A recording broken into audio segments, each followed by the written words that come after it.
acara berbagi praktik baik 7 jurus BK. Yang pertama adalah kita buka acara pada pagi hari ini dengan bacaan basmalah bersama-sama saya. Bismillahirrahmanirrahim. Yang kedua adalah sambutan kepada Bapak Dr. Suryadi. Dipersilakan.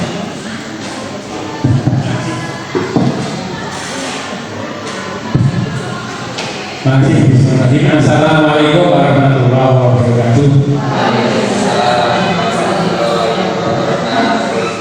Yang berhormat Ibu Eri Kusmawati selaku narasumber yang nanti akan berbagi praktek baik, kemudian yang nanti Bapak Ibu baik Ibu BK maupun yang lainnya. Alhamdulillah hari ini kita bisa hadir di web Joy nanti satu dengan diadakan beberapa kita yang patut kita selalu syukuri. Semoga dengan mensyukuri nikmatnya akan bisa tambah. Bapak Ibu, hasil dari pelatihan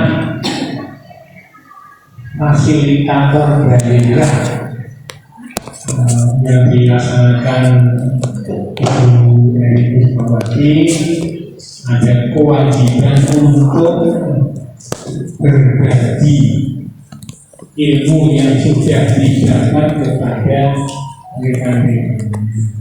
Nah, kesempatan hari ini kepada rekan-rekan, Bapak Ibu untuk bisa menerima materi dari Ibu Eri. Semoga kita akan menambah sumber daya manusianya dengan tambahan ilmu yang baru.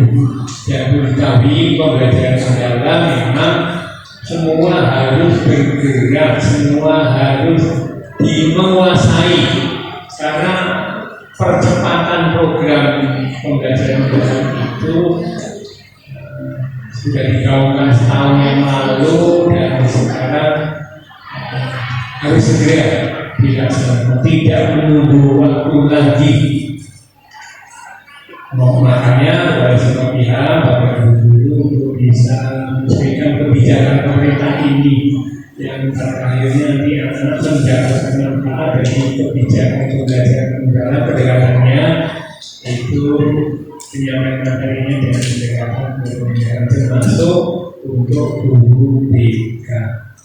Apalagi menteri kita sudah sangat dekat dengan kebekaan, kalau backgroundnya orang BK pasti setidaknya background itu akan mengiringi setiap kebijakan yang ada. Kalau backgroundnya orang sains, mungkin saya akan lebih diutamakan. Ini orang psikologi, tentunya kebijakan kebijakan di sekolah juga ada bertentangan.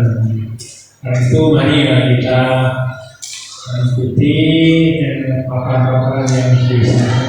Terima kasih. Guru kita ada saja dan terus untuk bisa mengikuti apapun program pemerintah. Bukti bahwa SMK kita menyambut baik program-program yang ada, dan itu harus terpatri dari dalam diri masing-masing guru kita yang menjadi pendidik di SMK 1 bawah.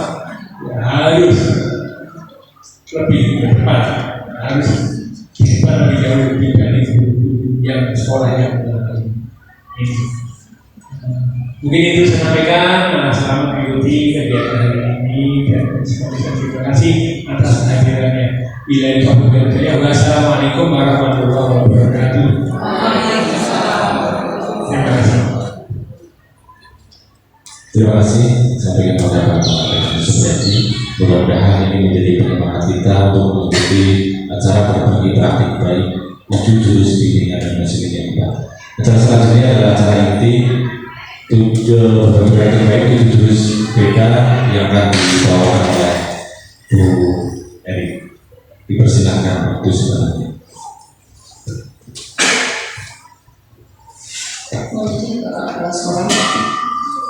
Bismillahirrahmanirrahim. Assalamualaikum warahmatullahi wabarakatuh. Waalaikumsalam warahmatullahi wabarakatuh. Alhamdulillahirrahmanirrahim. Tak hentinya kita mengucapkan puji syukur kehadirat Allah Subhanahu wa Ta'ala. Pada pagi hari ini kita masih diberikan kesehatan, sehat secara mental maupun secara fisik. Dan yang perlu kita syukuri pula, kita masih diberikan hati yang penuh zikir, penuh rasa syukur, dan hati yang penuh pikir yang selalu mengingat Allah. Salawat serta salam semoga tercurah kepada junjungan kita Nabi Agung Muhammad SAW yang akan kita nantikan selamatnya di yaumul akhir. Yang berhormat Bapak Kepala Sekolah, Bapak Dr. Ahmad Supriyatun, dan yang kami hormati pula Bapak Ibu guru hebat dari SMK Negeri 1 Bawah. Yang pertama saya ucapkan terima kasih Bapak Ibu berkenan hadir memenuhi undangan kami, undangan yang berbeda.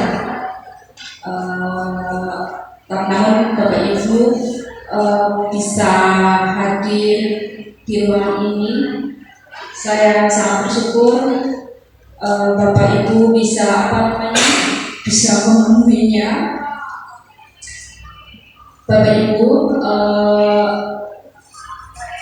bulan kemarin, sekarang bulan Oktober, bulan September akhir, saya mendapatkan undangan dari BPKTK untuk mengikuti pelatihan mengenai 7 jurus bimbingan dan konseling hebat, 7 jurus PK hebat. Jadi istilahnya itu jurus 7 pelajaran PK atau layanan, tapi 7 jurus. Setelah kami melakukan pelatihan, kami diberikan tugas untuk menyampaikan materi yang kami dapatkan itu kepada siswa dan rekan sejawat. Jadi untuk siswa itu 3 kali pertemuan dan 1 kali pertemuan itu dengan rekan sejawat. Dan kebetulan saya tidak mendapatkan jatah untuk dinilai secara langsung dari BPKTK. Kebetulan banyak negara yang mendapatkan pemilihan secara langsung, yang dikunjungi secara langsung itu teman kami guru BK dari SMK HKTI 1 dan dari SMA Purworejo Kapok. Beliaunya alasannya karena kebetulan rumahnya di Tegal, karena lebih dekat di Lampau. Kalau habis di Banjar itu terlalu jauh. Begitu Bapak Ibu.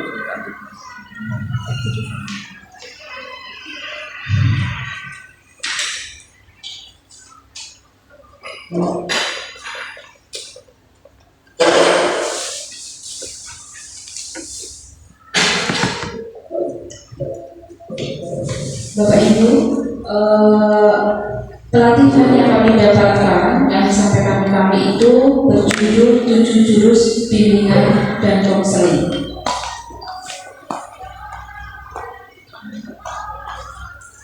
Dunia pendidikan yang saat ini itu menghadapi tantangan yang makin kompleks. Nah, selain tuntutan akademik, kita sebagai guru itu juga dituntut untuk membekali dengan keterampilan hidup yang esensial, khususnya dalam aspek kesejahteraan mental dan pengembangan diri. Generasi muda kita tumbuh di era yang serba cepat, penuh tekanan dan disrupsi informasi. Generasi muda termasuk siswa kita, murid kita itu membutuhkan tidak hanya ilmu pengetahuan saja, tetapi juga dukungan emosional dan bimbingan yang kuat untuk bisa tumbuh tangguh dan bahagia.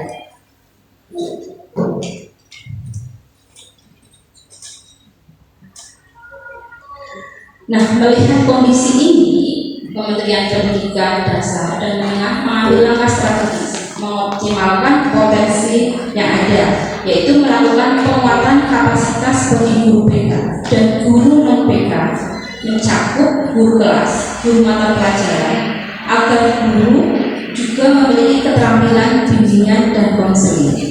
Ini yang dijadikan alasan kenapa setelah kami melakukan pelatihan, kami pun menyampaikan kepada Bapak Ibu guru yang non BK itu mengenai 7 jurus bimbingan konseling. Kalau tidak dari judulnya kan itu khusus untuk bimbingan dan konseling, tapi ini yang mendasari kenapa harus kami sampaikan kepada Bapak Ibu guru yang lain. Ini Bapak Ibu, tidak semua guru memiliki latar belakang pendidikan BK, sehingga materi yang disampaikan kemarin itu dikemas dengan bahasa yang tidak terlalu teknis, ringkas dan sangat adaptif, sehingga mudah dipahami oleh Bapak Ibu guru selain guru BK. Materi ini diberi nama 7 jurus BK hebat. Tujuannya untuk meningkatkan kompetensi guru baik BK maupun non BK agar dapat mendampingi murid secara proaktif. 7 jurus tersebut adalah yang pertama, kenali potensi, yaitu kita sebagai guru harus bisa membantu siswa mengenali minat dan bakat siswa mereka. Yang kedua, mengelola emosi. Kita harus mampu mengajarkan siswa untuk mengelola emosi melalui pembelajaran sosial emosional. Yang ketiga, tumbuhkan resiliensi, melatih daya lenting atau ketahanan siswa. Yang keempat, jaga konsistensi, yaitu mendorong kebiasaan berkesadaran atau mindfulness. Yang kelima, menjalin koneksi, membangun kemampuan komunikasi secara empatik.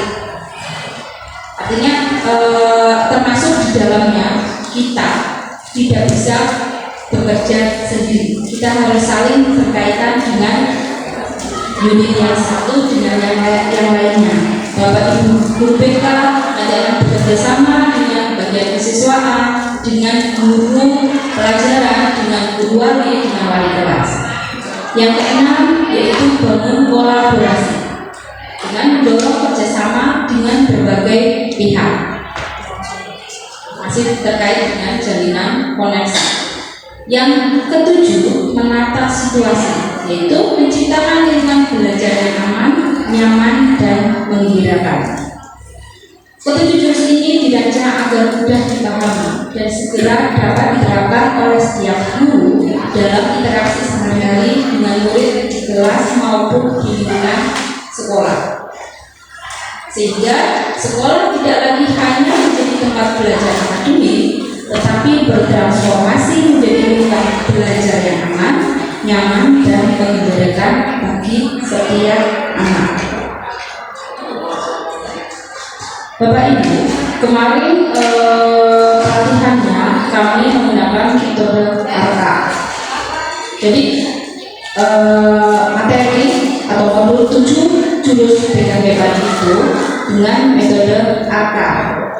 ARKA yang pertama yaitu aktivitas, yang kedua refleksi, yang ketiga konsep, yang keempat aplikasi.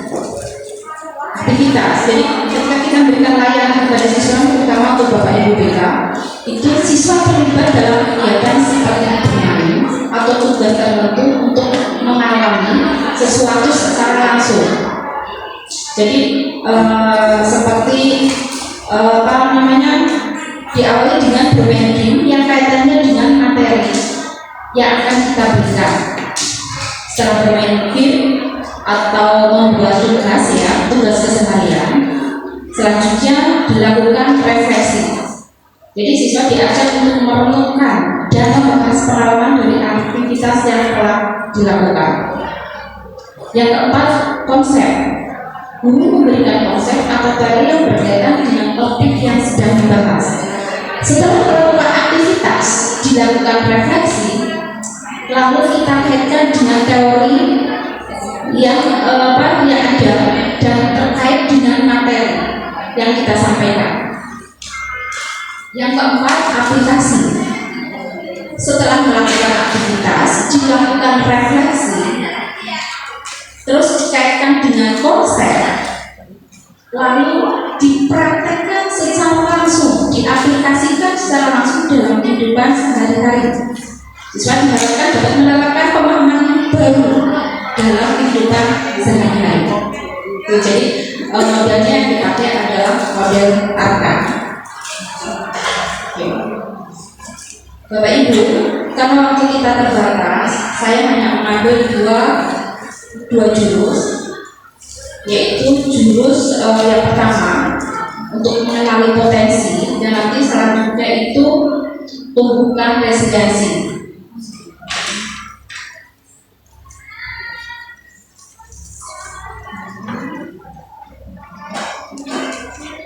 Mohon izin saya berdiri. 7 jurus BK ini kemarin sudah saya praktekkan di kelas akuntansi, karena kebetulan saya mengajar di akuntansi. Ada 3 kelas yang saya gunakan untuk mempraktekkan 7 jurus BK.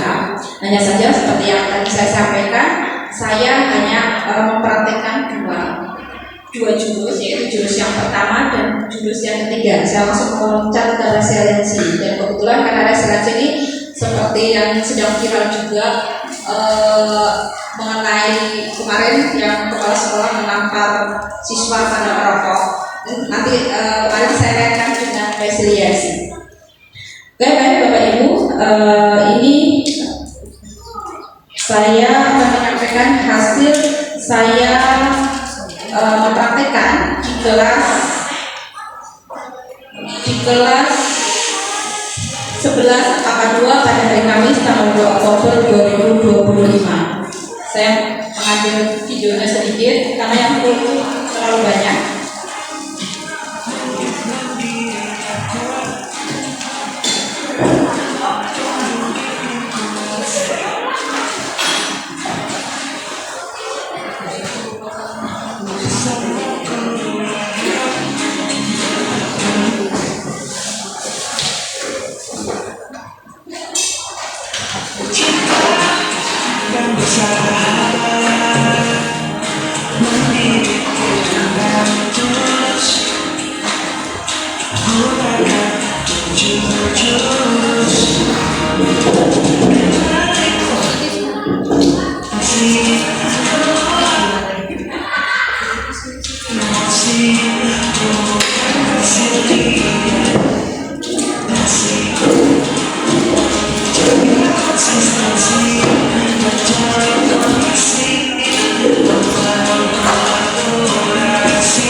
Oke, sinyalnya kelihatannya kurang bagus.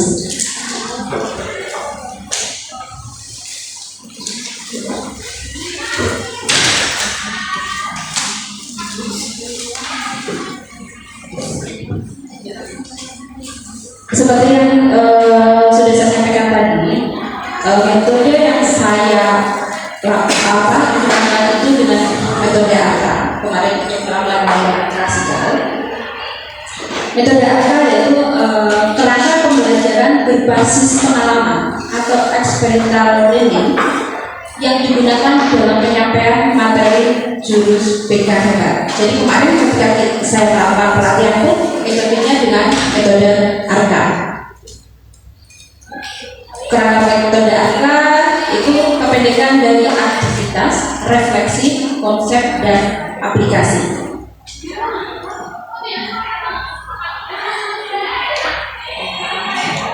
Kerangka aktivitas yang pertama yaitu tahap di mana murid terlibat dalam kegiatan interaktif dan berbasis pengalaman untuk memicu kesadaran diri tentang potensi.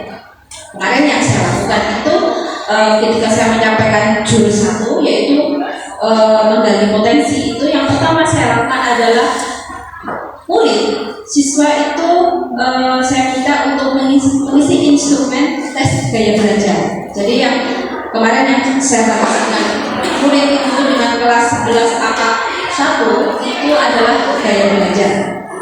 Bapak Ibu, ini linknya untuk mengisi instrumen tes gaya belajar. Silahkan Bapak Ibu boleh mencoba dengan dan ini bisa Bapak Ibu pakai nanti untuk pembelajaran Bapak Ibu, sehingga untuk pembelajaran diferensialnya nanti lebih mudah karena kita paham kebutuhan siswa, gaya belajar siswa. Oke, silakan Bapak Ibu bisa mencoba.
Mohon maaf, kemarin saya lupa untuk menyiapkan linknya biar Bapak Ibu tinggal klik. Nanti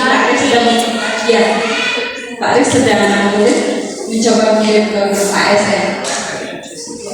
Yuk coba tes gaya belajar. Ada dalam antrian.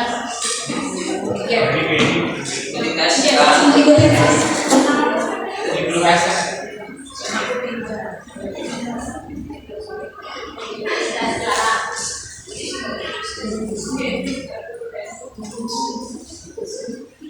Belum antrian. Karena memang yang pakai itu banyak sekali, tadi malam saya coba lagi, itu lancar.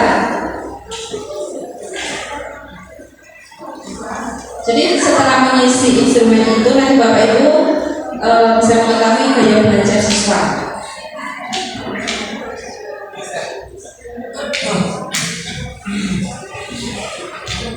Sudah ada yang bisa Bapak Ibu? Belum. Menunggu antrian.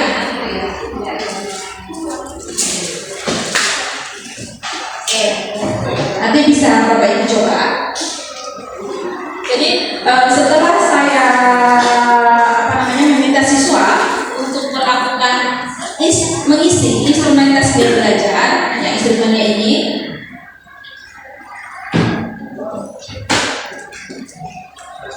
saya melakukan refleksi dari hasil tes siswa, dari hasil asesmen. Refleksi di mana murid diajak menggali makna dan menganalisis pengalaman yang baru saja mereka jalani pada tahap aktivitas.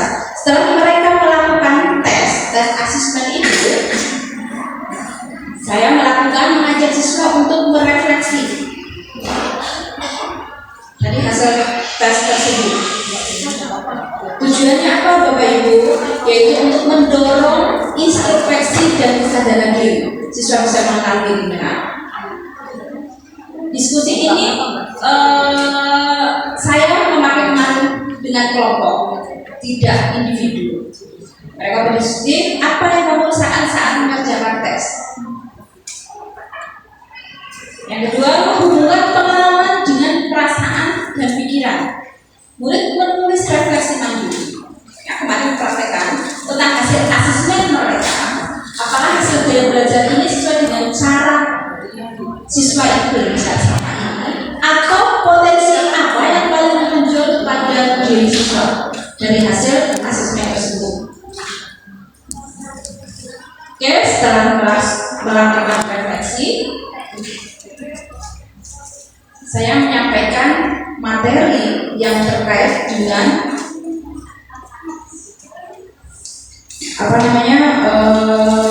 jurus yang pertama, yaitu kenali potensi. Konseptualisasi itu yang akan saya sampaikan itu dimana hasil refleksi dan pengalaman dihubungkan dengan teori atau konsep atau pengetahuan baku.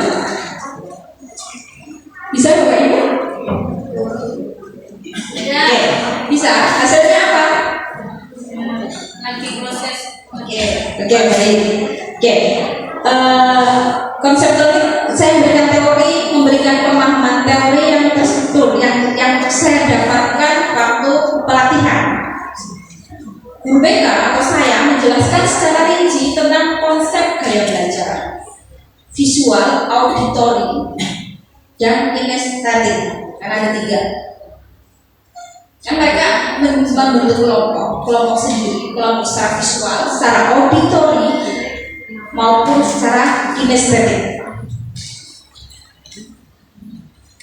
Target saya sebenarnya itu sampai kepada kecerdasan majemuk atau teori minat karir. Tetapi ya kembali lagi karena waktunya hanya 40 menit, jadi hanya sampai kepada konsep gaya belajar.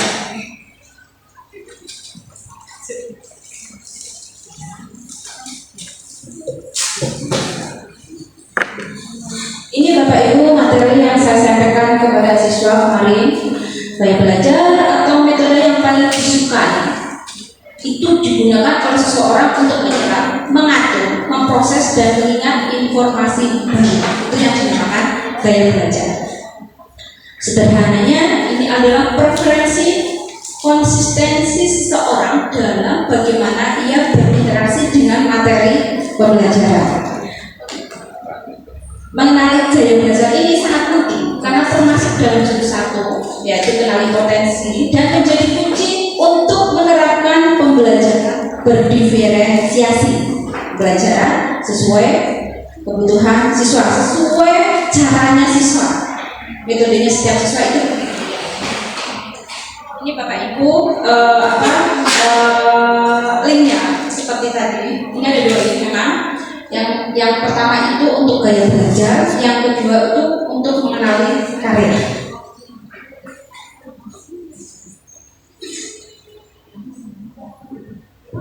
Gaya belajar yang pertama itu gaya belajar visual dengan melihat.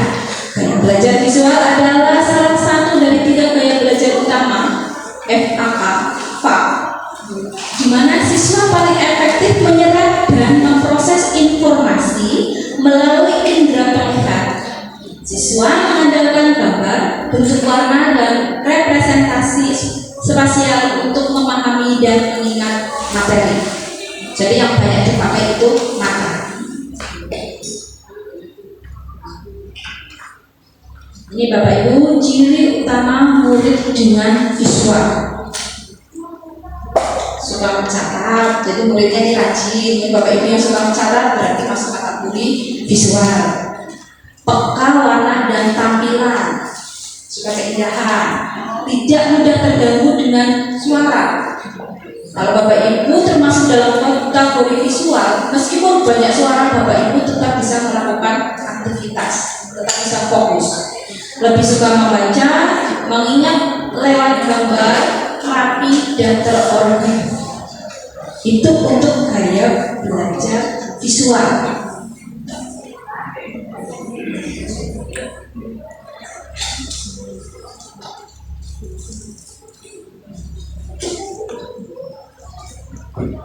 Ini strategi yang bisa Bapak Ibu sampaikan kepada siswa. Kemarin sudah saya sampaikan juga kepada siswa, itu untuk memaksimalkan potensi siswa dengan gaya belajar visual, dengan visualisasi data, dengan kode warna.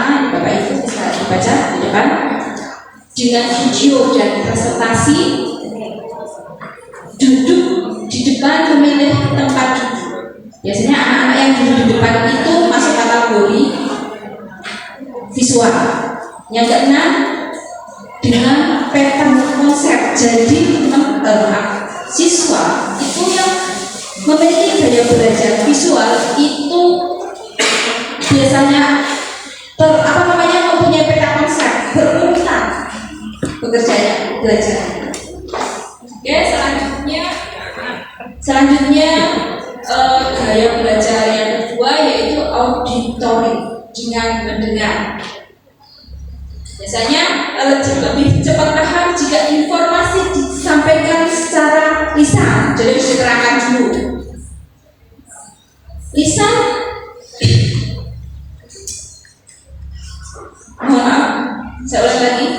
Jadi siswa ini lebih suka dengan, jadi ada semacam perpaduan antara telinga dan mulut dan mata melihat, ya, yang disampaikan secara lisan itu lebih mudah dipahami. Senang berdiskusi, mendengarkan penjelasan atau mendengar suara guru, mudah melihat informasi yang didengar seperti lagu, cerita atau percakapan.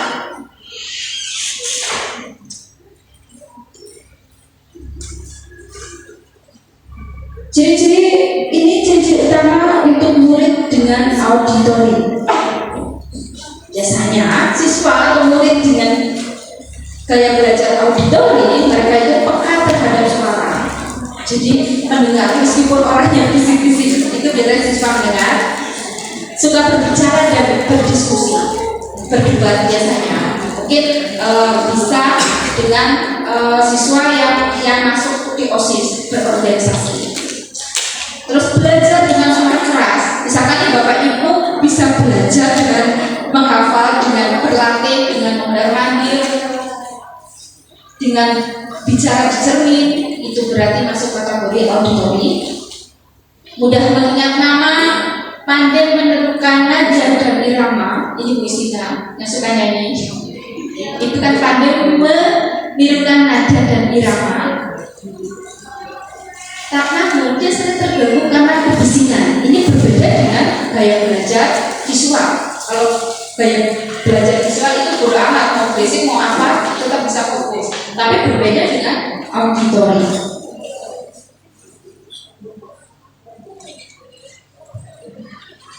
Lalu bagaimana strategi belajar yang efektif? Ini Bapak Ibu, yang pertama dengan diskusi dan juga seperti yang tadi saya sampaikan itu, teman-teman atau anak-anak OSIS, biasanya saya di kelas menyebutkan teman-teman remaja itu seperti di OSIS. Kebetulan saya mendampingi anak-anak piket, itu anak-anak piket juga termasuk kategori apa Pak itu anak OSIS itu kategori orang-orang yang senang berdiskusi dan berbicara. Ini masuk kategori auditori, merekam dan mendengarkan buku audio. Ucapkan dengan keras, sambil menghafal, sambil belajar itu diucapkan secara keras. Menyukai musik dan ritme, artinya salah satu strategi belajar dibuat musik atau ritme. Yang keenam dengan ceramah interaktif.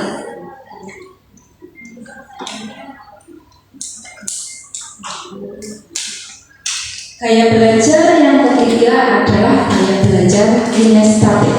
Kalau bahasa saya itu gaya belajar sih orang anak antengin. Pokoknya Bapak Ibu yang suka bergerak itu berarti masuk kategori kinestetik.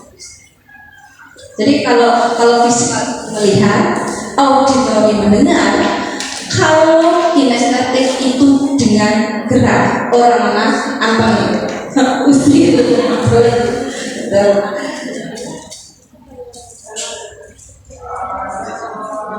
ini ciri-cirinya Bapak Ibu, ciri-ciri siswa dengan gaya belajar kinestetik, suka bergerak. Yang kedua, belajar dari praktek, jadi praktek secara langsung dipraktekkan. Tidak hanya melihat dari bentuk cara masak, tapi yuk langsung dipraktekkan. Yang ketiga, menggunakan bahasa tubuh. Koordinasi fisik itu baik, menyukai sentuhan, menulis atau menunjuk. Oke. Selanjutnya, bagaimana cara belajar yang efektif siswa yang Bodi belajar kinestetik? Itu dengan aktivitas fisik. Biasanya anak-anak yang masuk kategori gaya belajar kinestetik, mereka itu lebih suka pelajaran olahraga. Yang kedua, dengan eksperimen dan simulasi. Yang ketiga, membuat model. Yang keempat, sering istirahat. Membutuhkan istirahat singkat setelah teratur. Artinya, ketika anak melakukan aktivitas, dia akan mengambil waktu sejenak untuk istirahat. Yang kelima, belajar di luar kelas. Jadi, siswa yang masuk kategori gaya belajar kinestetik itu memanfaatkan lingkungan sekitar.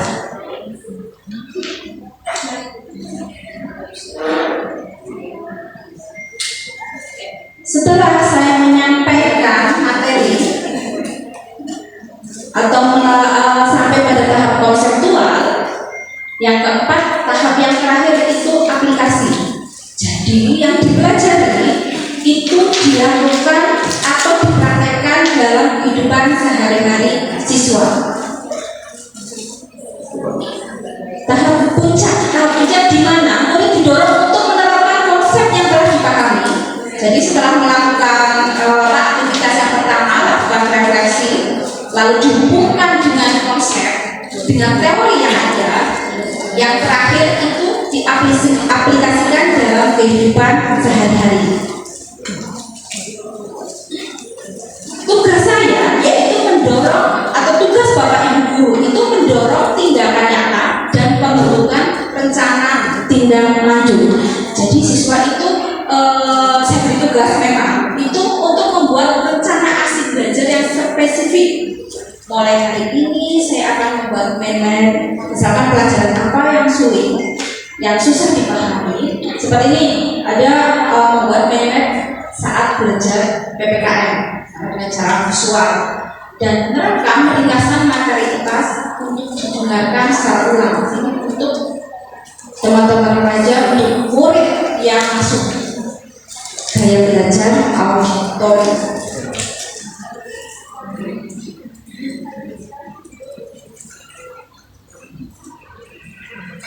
Aplikasi yang lain juga yang saya praktekkan dengan siswa, dengan murid itu dengan praktek bimbingan membuat rencana karir sederhana.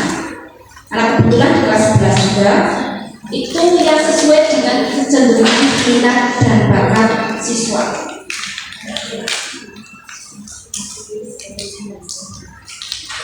Kesimpulan yang saya dapatkan ketika melakukan OJR di kelas 11 kemarin dengan materi judul yang pertama, yaitu meskipun seseorang cenderung memiliki satu gaya belajar yang dominan, sebagian besar siswa menggunakan kombinasi. Jadi tidak ada yang visual semua,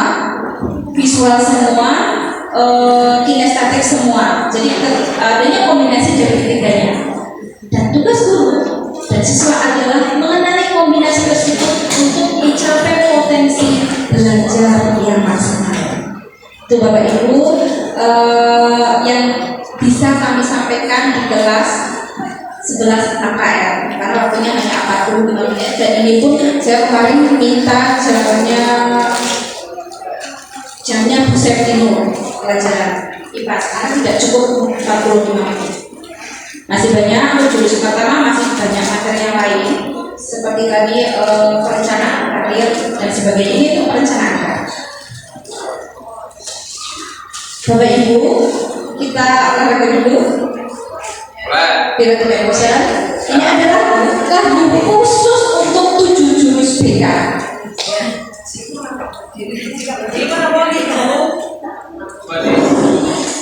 Saya sampai hari ini belum hafal. Mohon Bapak Ibu bisa berdiri.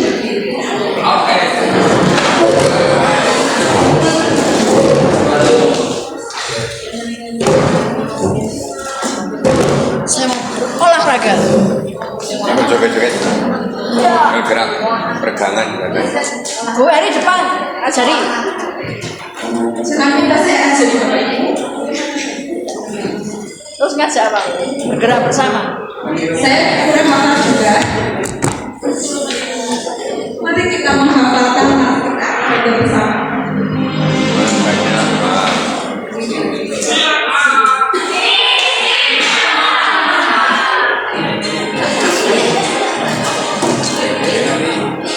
Kayak gini kayak gini.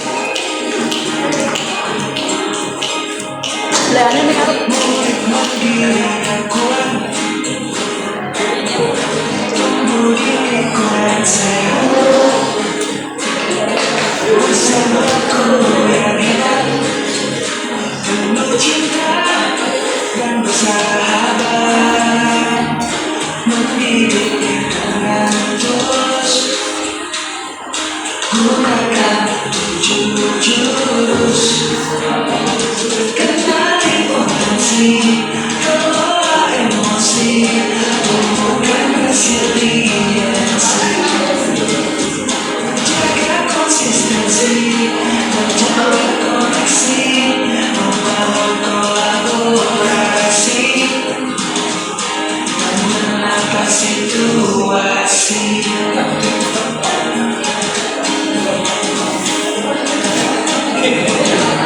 Oma,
Saya selama 4 hari, jadi setiap mau mulai pelatihan, menutup pelatihan selalu senam atau joget ya 7 jurus PKM ini. Tapi sampai sekarang saya juga belum hafal.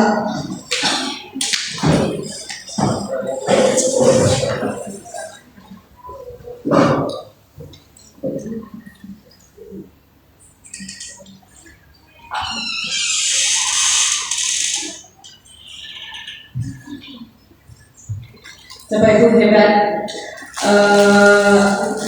Jurus yang selanjutnya di kelas berbeda itu saya ambil jurus yang ketiga, yaitu tumbuhkan resiliensi. Tujuannya kenapa saya menyampaikan itu, diharapkan guru mampu membantu murid membentuk growth mindset, pola pikir bertumbuh yang menumbuhkan resiliensi sehingga mereka berkembang optimal pada aspek pribadi, sosial, akademik maupun karir. Yang akan dipelajari di jurus ketiga ini yaitu daya latih atau resiliensi, pola pikir bertumbuh atau growth mindset, dan yang terakhir ordinary magic. Cuma kemarin memang baru sampai pada daya latih. Kembali lagi soal waktu.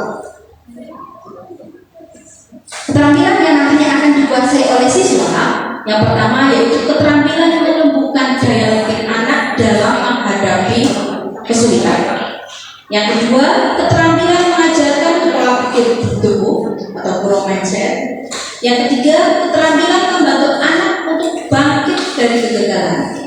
Yang keempat, keterampilan memberikan umpan balik. atau feedback yang membangun.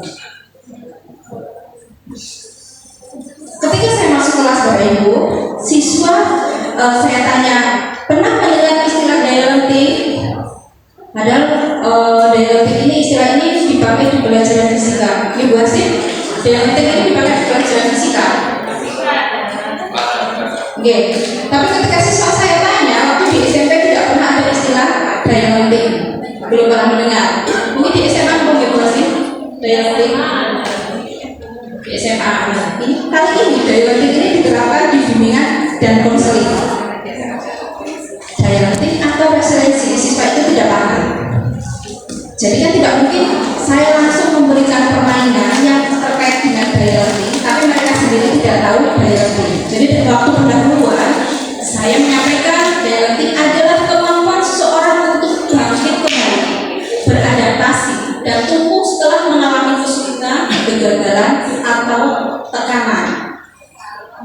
Ketika saya pertama kali belajar ini juga, kok ada temannya? Tapi setelah saya simpulkan, saya pelajari lagi, oh ternyata daya lenting atau resiliensi itu artinya kalau bahasa saya move on. Bahasa simbolnya move on. Saat praktek OJT yang sesuai dengan arahan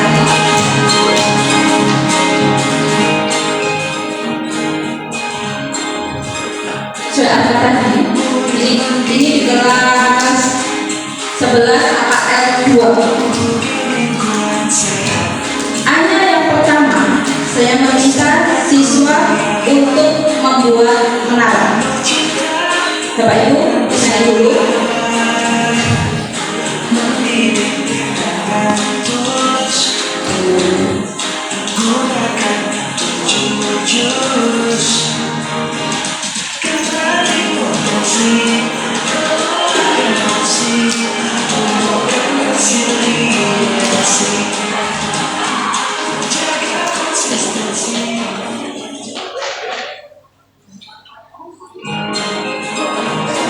Ini kelas 10 AKL AK 1.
Bapak Ibu, metode apa tetap saya terapkan di jurus yang ketiga ini. Yang pertama, aktivitas yang pertama yaitu bermain game, bertahan dan bangkit. Jadi game ini terkait dengan resiliensi. Di petunjuknya ini dibagi peserta dibagi menjadi kelompok kecil. Setiap kelompok memberi bahan terbatas, misalnya adonan, kertas karton, atau sedotik, atau masmur. Tapi kemarin saya menggunakan kartu apa ya namanya? Kartu remi. Karena saya berpikirnya kalau dengan kartu remi itu seperti ada jalan di apa namanya? Waktu saya pelatihan juga itu lebih mudah. Saya juga lebih mudah mendapatkannya. Jadi siswa saya minta untuk membangun menara. Nanti dibantu oleh selotip ya supaya kuat. Kuncinya itu adanya kerjasama, adanya usaha, dan pemecahan masalah. Saya mengatakan ke siswa, buatlah menara. Menara itu harus setinggi mungkin dan sekuat mungkin. karena nanti menaranya akan kena angin. Ya, kalau kena angin biasanya goyang. Itu kalau dalam kehidupan sehari-hari bisa kita apa namanya kaitkan.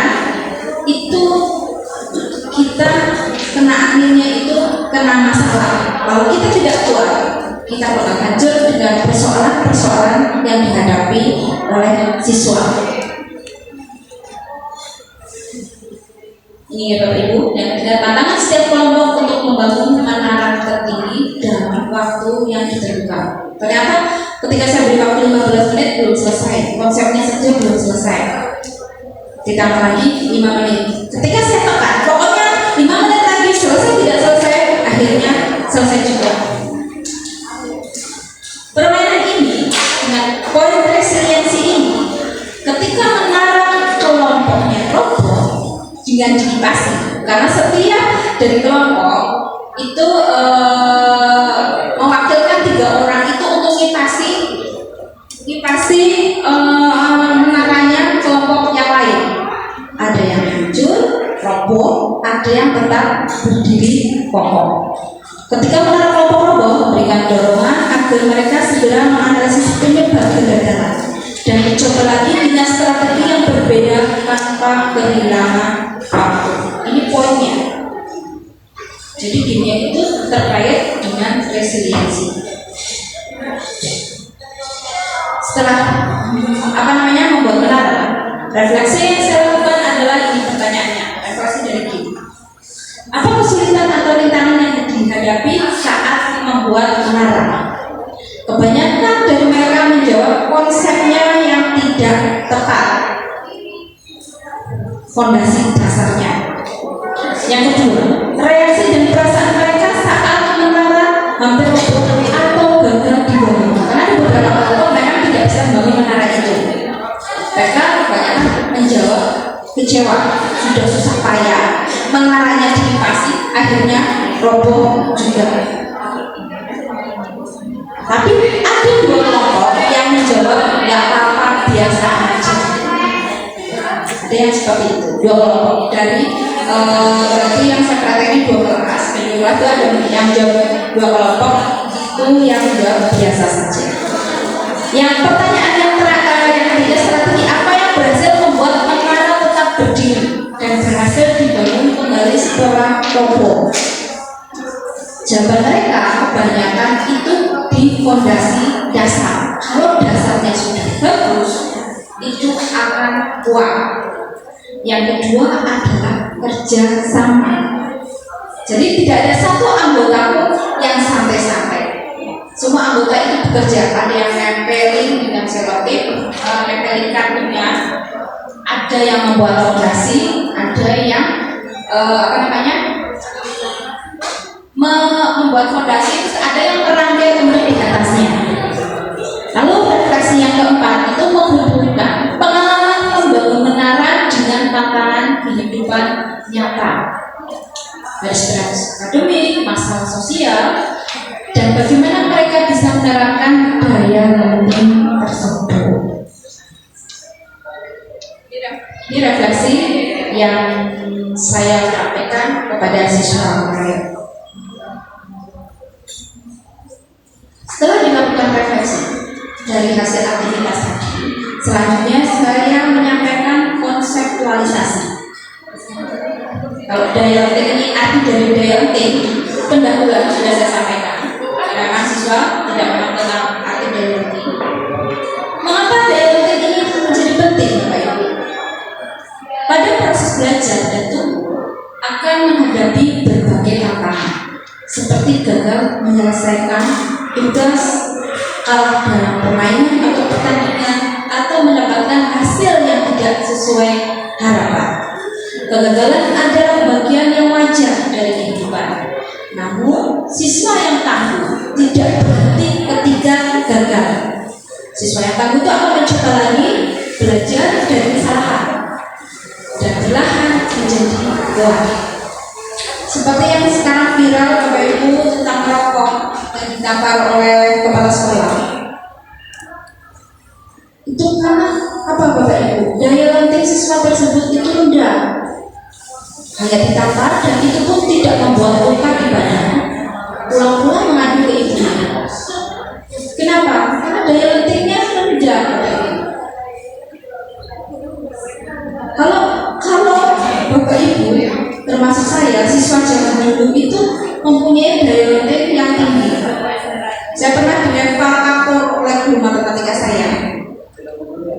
Apakah saya harus mengadu sama Bapak Ibu?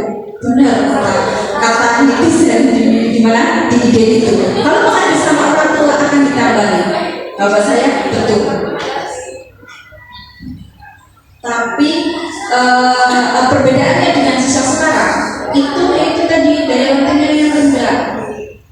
Masalah kecil akan menjadi besar ketika dihadapi oleh siswa yang tidak mempunyai daya lentik atau daya lentiknya rendah. Konseptual yang kedua yang saya sampaikan kepada siswa juga itu pola pikir bertumbuh atau tumbuh sejak dalam pikiran. Ini menurut Carol S. itu benar positif Tuti bahasanya Carol S. itu memperkenalkan konsep dominasi, yaitu keyakinan bahwa kemampuan bukan bawaan dari lahir, tetapi bisa dikembangkan melalui latihan, strategi yang tepat dan dukungan orang lain. Jadi kita menjadi kuat itu pun bisa belajar, bukan tahu lahir kita menjadi orang yang lemah, itu tidak. Dengan teori pola berpikir bertumbuh. Ini teori latihan. Ketika kita otak kita selalu dilatih, secara otomatis di otak kita pun merekam kekuatan. Misalkan kita memberikan yang sekarang sedang viral juga, sedang banyak dilakukan oleh kebanyakan ibu-ibu itu memberikan afirmasi positif. Saya sehat, saya sehat. Itu lama-lama otak kita itu akan terlatih menjadi kuat.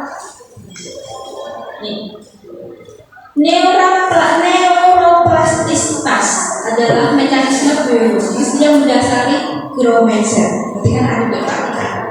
Jadi saat kita semakin banyak mereka berlatih dan belajar, semakin banyak siswa berlatih dan belajar, semakin kuat jalur saraf ini. Jadi kegagalan tidak dilihat sebagai akhir dari kemampuan, tetapi sebagai bagian dari proses di mana otak sedang rewiring. Apa ini artinya Pak Khalid? Rewiring, menyambung ulang biar konten lagi.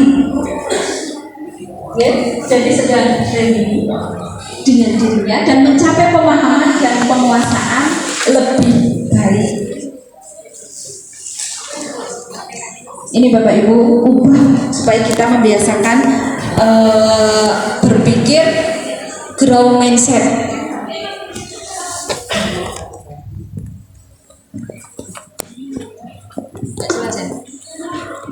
Yang pertama, kesuksesan.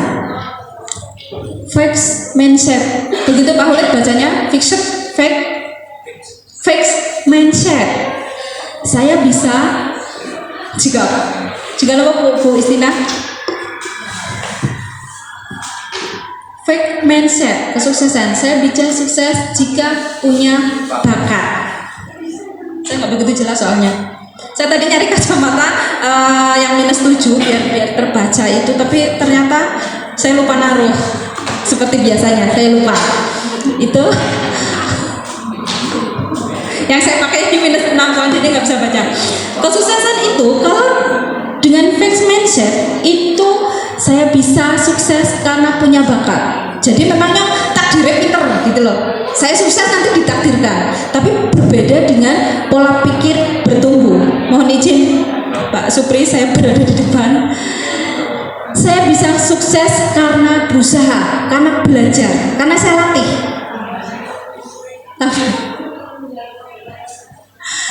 Oke, ya. Kegagalan. Saya menyerah, putus asa. Tetapi kalau pola berpikir bertumbuh, itu apa yang disampaikan? Saya akan coba lagi dan lagi. Begitu seterusnya Bapak Ibu. Jadi kayak afirmasi. Kalau di medsos itu bahasanya afirmasi. Berikan afirmasi yang positif. Ketika saya hari ini gagal, saya hari ini putus cinta, itu yang kemarin saya contohkan ke anak-anak. Gak apa-apa, hari ini saya putus cinta, besok saya akan dapat lagi yang lebih keren. Itu pola pikir bertumbuh. Ini Bapak Ibu bisa dibaca di belakang Pak Eko. Berikan saran yang konkret dan dapat ditindaklanjuti. Kamu perlu lebih berusaha lagi. Terus yang sebenarnya itu sudah selesai. Untuk apa itu? Meningkatkan pemahaman yang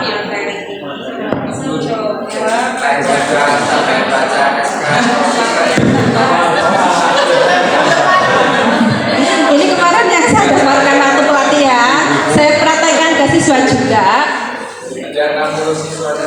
Kamu perlu lebih berusaha lagi. Tapi kalau guru mindset, untuk meningkatkan pemahamanmu tentang materi ini, coba kerjakan soal-soal latihan tambahan. Tidak cukup sampai di situ. Ada metode yang lain, metode umpan balik lain dengan model burger. Berarti yang paling atas itu diawali dengan apresiasi. Yang di tengah, ini nih, apa namanya? Biasanya itu dagingnya itu dengan koreksi. Berarti kan intinya. Yang terakhir diakhiri dengan apresiasi lagi. Kamu hebat, kamu keren. Tengahnya berikan masukan. Coba kamu besok belajar lagi. Coba kamu latihan halaman sekian sampai sekian. Yang terakhir diberikan apresiasi lagi. Kamu luar biasa, kamu belajar lebih giat lagi dari halaman yang tadi. Kamu pasti akan menjadi sukses atau kamu pasti akan menjadi lebih pintar. Itu Bapak Ibu, itu model umpan balik dari model burger.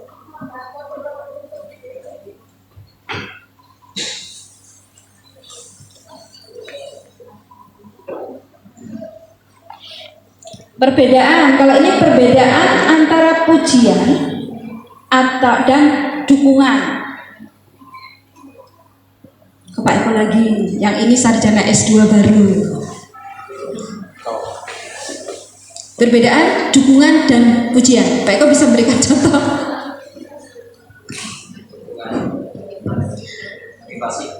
Dukungan, perbedaan dukungan dan pujian. Kamu hebat. Kalau dukungan, ya betul Bu Hasin, mendorong.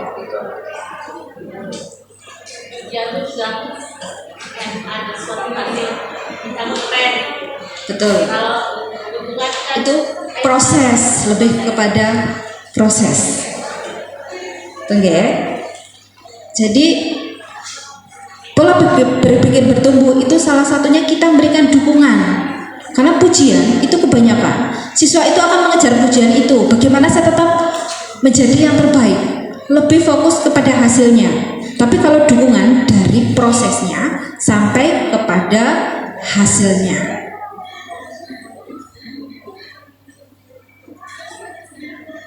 Ini coba bisa Bapak Ibu Prisani. Ini kemarin saya praktekkan juga kepada siswa. Dukungan atau pujian. Cuma kalimat anaknya ada beberapa yang saya ubah. Wah, anak hebat. Siapa dulu dong ayahnya? Itu masuk kategori pujian.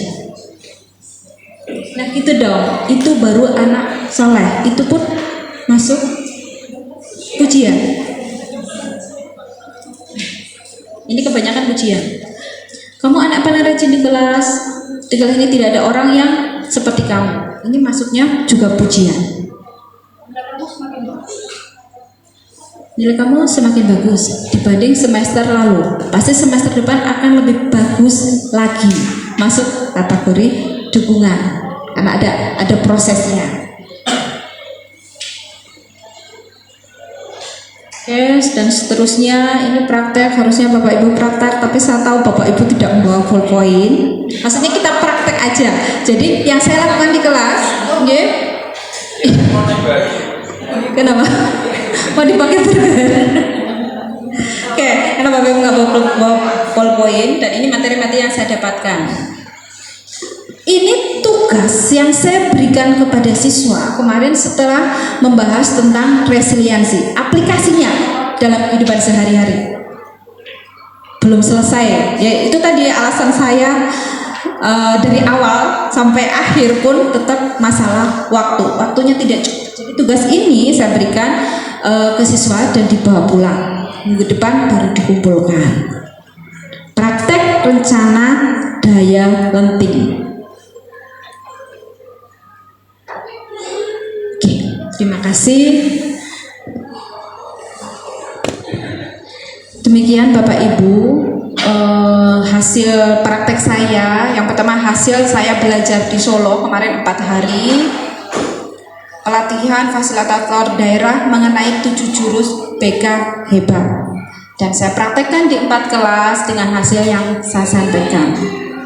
Mohon maaf Bapak Ibu atas kekurangan saya. Terima kasih sudah hadir di ruangan ini. Saya akhiri. Wassalamualaikum warahmatullahi wabarakatuh.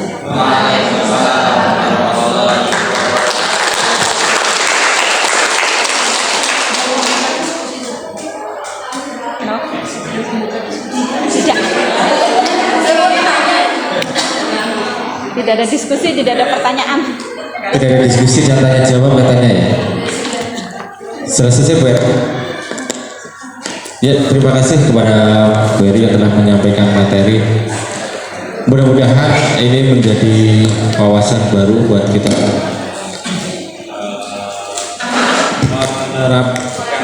menerapkan 7 jurus BK hebat. Mari kita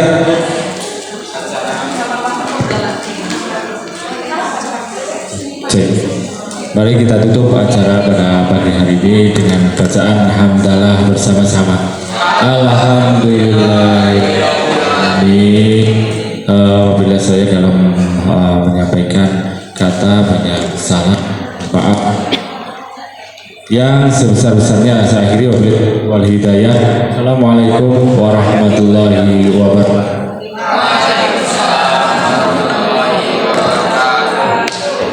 Terima kasih Bapak.